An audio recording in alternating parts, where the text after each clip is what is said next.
Magandang araw mga kaibigan. Gusto kong magbigay ng reaksyon dito sa latest interview ng media kay ex-Senator Trillanes. Kung saan sabi niya na hinog na daw ang impeachment case laban kay VP Sara at saka tinawag niyang may tupak sa ulo ang Vice Presidente.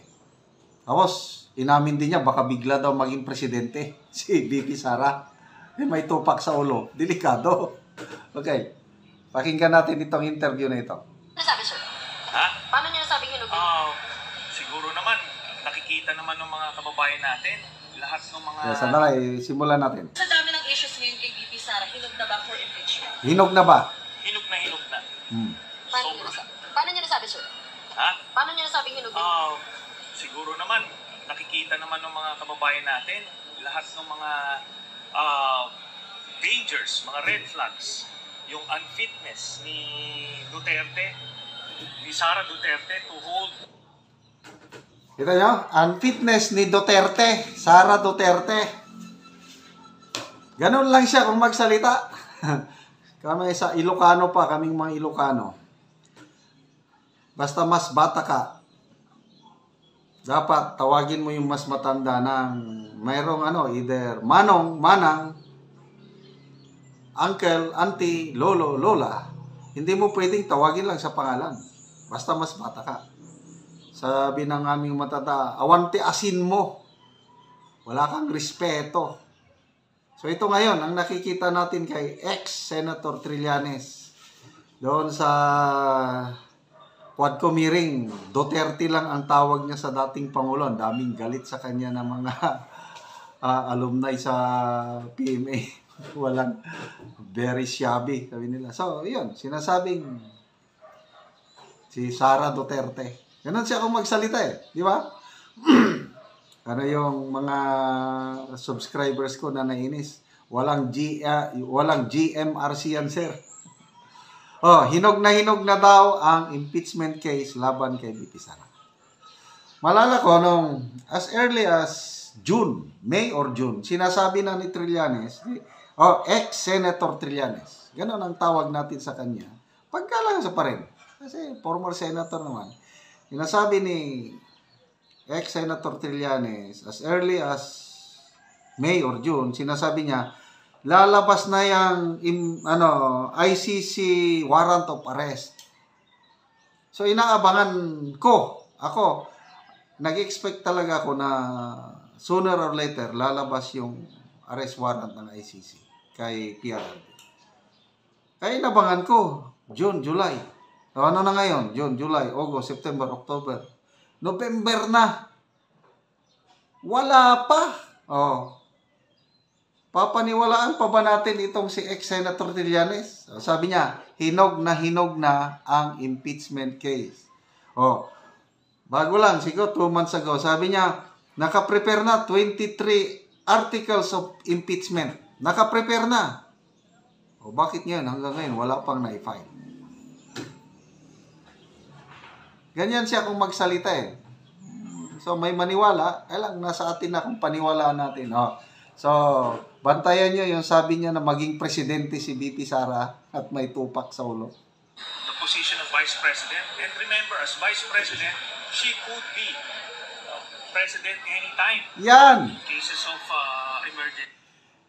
She could be president anytime. Mabuti naman po, ex-Senator Trillanes, at ina-acknowledge nyo. Hindi natin alam ang pangyayari. Baka biglang mag-presidente yan. Saan po pulutin itong taong ito? Bakit biglang mag-presidente si VP Sara?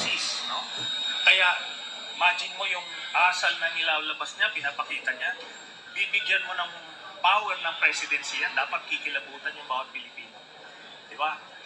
Wala ito sa tamang katinuan. Yun ang masasabi natin, kaya hinog na hinog. Impeachment, sir, kasi kita remember, nung Duterte times, kinasuhan ng sedition si VP Lenny. Kasi tingin nila, wala siyang immunity. Ay, kailangan ka ba? Kung di ba nasuhan na lang siya ng sedition? Okay. Those are two different things. Pwede siyang kasuhan criminally, in fact, kinakasuhan na siya ngayon. Pero kahit na kasuhan ka ng criminal cases, still, Vice President ka pa rin. So anything that happens to the President, pwede ka pa rin maging Presidente. So mas mainam yun. Kailangan matanggal ito sa pwesto. Nakita niyo ba? Sabi ko, may topak eh. Alam naman natin, hindi naman tayo... Ayan na, may tupak eh. May tupak. Anong masasabi nyo? May tupak daw sa ulo ang ating VP Inday Sara. Sabi niya yung dapat kikilabutan ang bawat Pilipino kung maging presidente itong si VP Inday Sara. Sino kikilabutan? Ay, number 1, ito si ex-Senator Trillanes. Yan, sina Franz Castro. Ang dami. Sino yung umamin? Congressman Abante, inamin niya. Nako, delikado ako pag magpresidente yan. Hindi natin alam ang takbo ng panahon. Panahon ni President Erap, napaka-popular na presidente. Sinong mag-aakala na bigla siyang matanggal at uupo ang Vice President Gloria Macapagal Arroyo? So, kikilabutan ng bawat Pilipino. Yes, yung mga may ginagawang ngayon, kalukuhan. Kaya lang, sa tingin ko lang ang daming mga Pilipino ngayon, mas marami ang Pilipino, reading from the comment section sa mga post ng mainstream media against kay VP Sara, magbasa ka lang sa comment section. Bumubuhos ang suporta para kay VP Inday Sara. May post si Sas Rugando Sasot. Ang Armed Forces of the Philippines daw ngayon, cleanos na nila, tinurn off na nila ang kanilang comment section. So bakit kaya? Baka ito, yung binabatikos ang AFP, yung pagtanggal nila ng mga security personnel ni VP Sara. Baka ang daming mga buzzers, kaya tinurn off nila yung comment section. Alam nyo, napakaganda itong social media ngayon eh. Dahil ang citizenry, nakaka-participate, na ibubuhos mo yung opinion mo. And very powerful. Ako, napakahilig kong magbasa ng mga comment section at dito ko nakikita yung tunay na sentimento ng taong bayan. At ang AFP, napansin niya siguro na mainit na ang taong bayan sa kanila, yung ginawa nilang pagtanggal sa security ni VP Sara, yun. Hindi ka na makapag-comment sa AFP page. Okay, tuloy natin. Psychiatrist, pero alam natin yung may topak at topak. Normal. Ito hindi to normal. Sir, kailan Pasensya na. ang impeachment trial? Baka ba yung December sila ikaw kailan? Yung grupo ninyo, sir, kailan? Sabi ko nga sa inyo, abangan nyo na lang. Hindi natin alam. Baka basta hindi katagalan ng antay nyo. Yun na lang. Sir, huli na lang.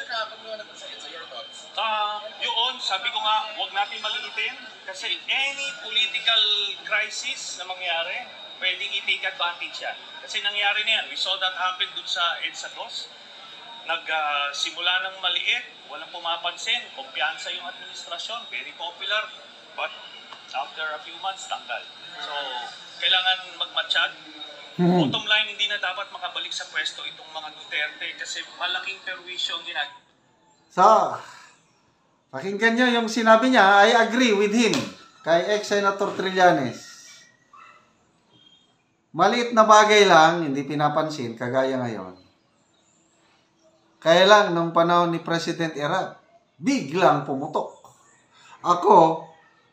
Hindi ako nag-expect na mangyayari ng ganun. Kasi very popular si President Erap.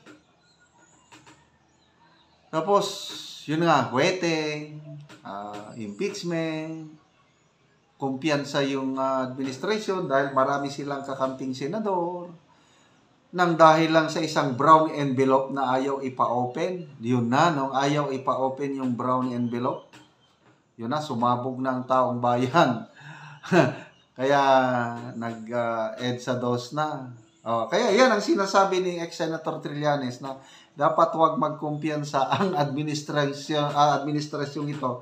Baka biglang ano. So, kaya ako, relax lang ako. May tumatawag sa akin, anong gagawin? Sabi ko, relax lang. Sabi ko, ganyan ang pelikula. Di ba ang pelikula, ang mga bida, binubugbog muna. Kawawang bida. At the end na lang sa pelikula, saka na lang lalabas yung tunay niyang pagkabida. Baka ganyan. Kaya relax lang po tayo. So, salamat sa sinabi ni ex-Senator Trillanes na baka biglang magpresidente si BP Inday Sara. Kaya lang yung sabi niyang may tupak, bahala na kayo kung anong klaseng tupak yan. Ang akin is yung tapang. Hindi siya natatakot. Parang tatay din niya, like father, like daughter.